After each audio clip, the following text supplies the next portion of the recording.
Does your hair feel dry even though you may be moisturizing it every day? Well, stick around. I'm going to give you 3 reasons your hair may still be dry even though you're moisturizing it daily.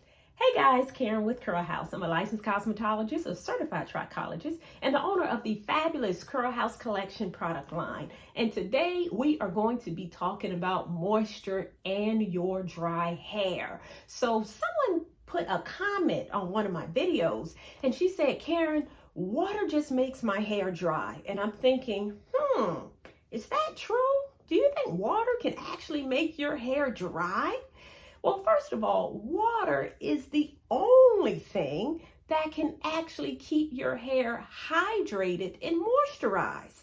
So if water is the only thing that can actually keep your hair hydrated and moisturized, why would it dry out someone's hair? So, I thought, let me do a little more research on that. So, in other words, water does not dry your hair out in and of itself. Again, water is the ingredient that keeps your hair hydrated. So while many of your moisturizing products and your leave-in conditioners and your hair milks, most of those products contain water as the first ingredient, because again, water is the only ingredient that can actually hydrate your hair. So think about it like this. If you're thirsty, what do?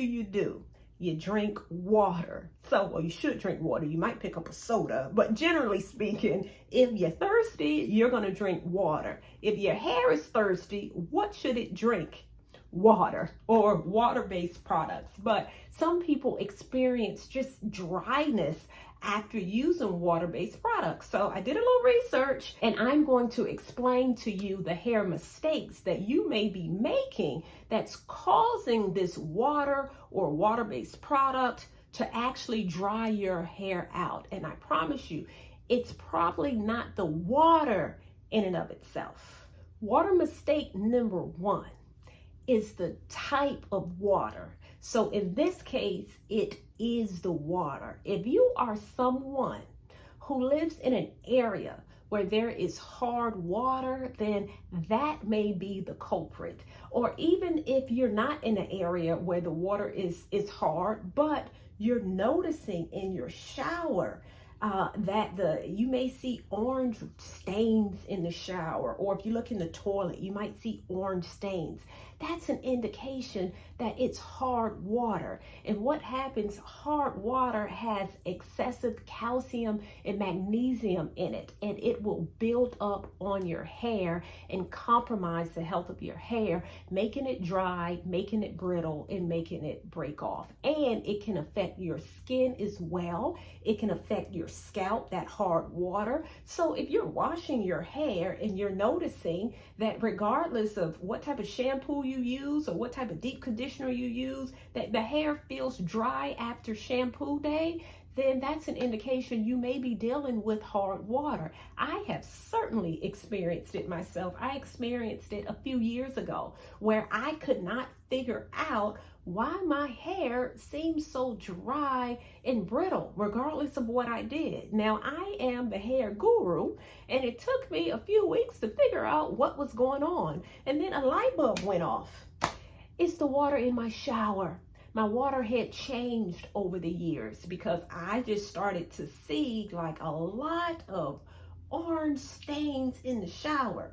I started to see a lot of orange stains in the toilet bowl, and I hate cleaning the toilet. So I had noticed I was cleaning the toilet even more because of these orange stains, and I realized, OMG, this is the water. But by the time I realized it, my hair had broke off. It was horrible. I had to cut off several inches of hair because it was so dry and so brittle and just so damaged that I had to cut off quite a bit of hair. I don't want that to happen to you. So if you are experiencing dry hair, brittle hair after wash day, then you may be dealing with hard water. And the best thing that you can do is to get a shower filter. It will help tremendously. I will make sure I put some links below of some suggested shower filters, but you will immediately notice the difference in your hair when you put a water shower filter in your shower. Now, what you don't want to do, something else that people do, for the people who use water and kind of mist their hair with water, or if you use a DIY and you make your own moisturizer and you're using a tap water, and if you're dealing with hard water, you're taking that tap water from your faucet, putting it in your water bottle, and then spraying it in your hair. So you have to be mindful of that too. So this is something that this mistake might be hidden right in plain sight. It's right there in front of you. You're putting that water into your water bottle, and you're spraying it on your hair, and it's affecting your hair, and it's making your hair break off. So instead of using water from the faucet, use water, like go out and get some distilled water or even bottled water and use that and spray that in your hair. So stop making that mistake. Make sure that you check the water to make sure it's not hard, and make sure you use a different water, distilled water, in your water bottle. Now, the second moisture mistake that you may be making is you may not be sealing the moisture in. So it may not be the water in and of itself.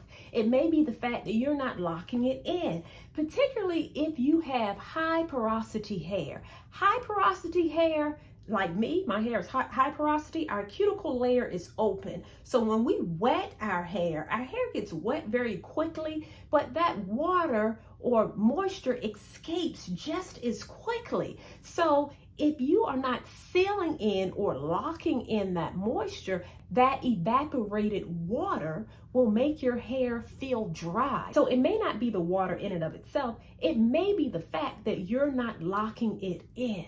So you can do something as simple as sealing the moisture in. And I'm going to show you how to do that. Let me grab Tanika. So here's Tanika, my favorite client.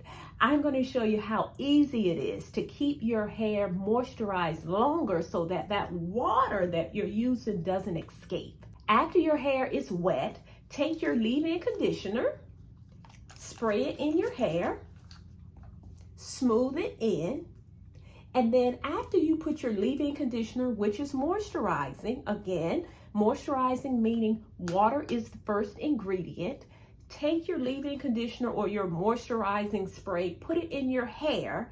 Then the second step is to lock it in. You can lock it in with an oil, or you can lock it in with a cream. Many creams contain oils or butters. These are emollients that really help to lock in that moisture so that it stays hydrated longer. So I took a little bit of the Sealer Super Moisture Cream, and there you go. You just smooth it in. So when you're locking in that moisture, it's going to stay hydrated longer. So again, it may not be the water. It may be the fact that you're just not locking in the moisture. So make sure you add this step to your moisture routine so you can stop making the mistake of not locking it in. And the third moisture mistake that you may be making is your shampoo. Your shampoo may be the villain. It may not be the water at all. You all, there are so many shampoos on the market, and you cannot just grab any one. You have your everyday moisturizing shampoos. You have dandruff shampoos. You have scalp care shampoos. You have medicated shampoos. You have bond rebuilder shampoos. There are so many shampoos on the market, and you have to make sure that you are using the proper shampoo for your hair. Now, most of us are using a everyday shampoo, which is like your moisturizing shampoo. But even if you're using an everyday moisturizing shampoo, you have to make sure that the shampoo does not contain ingredients that strip your hair of its natural oils and natural moisture, like sulfates, for example. You want surfactants that are not stripping. So if you are using a harsher shampoo and you clean your hair and your hair feels squeaky clean, That is not a good thing. Squeaky clean is not good when you are using your everyday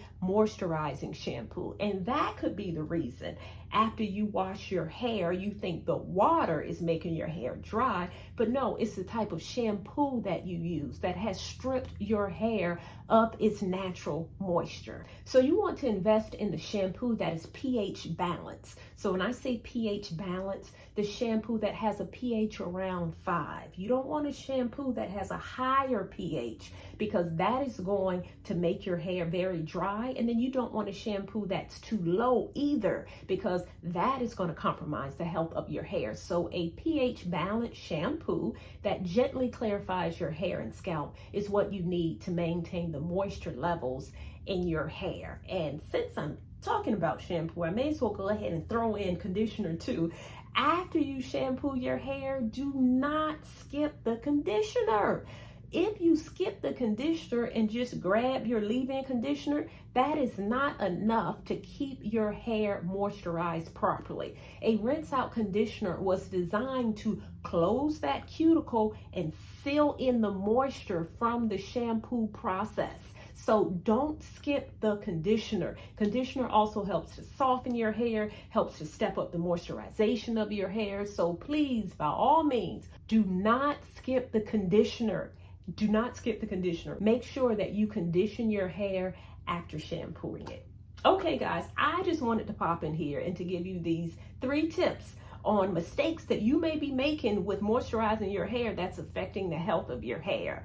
So if you are looking for an amazing product line, a fabulous shampoo and conditioner that you can use as your everyday shampoo if you are dealing with dry hair, if you're dealing with itchy scalp, if you're looking for something that's going to support the health of growth and the strength of your hair, I encourage you to consider the Curl House collection of products. I'll make sure I put the link below.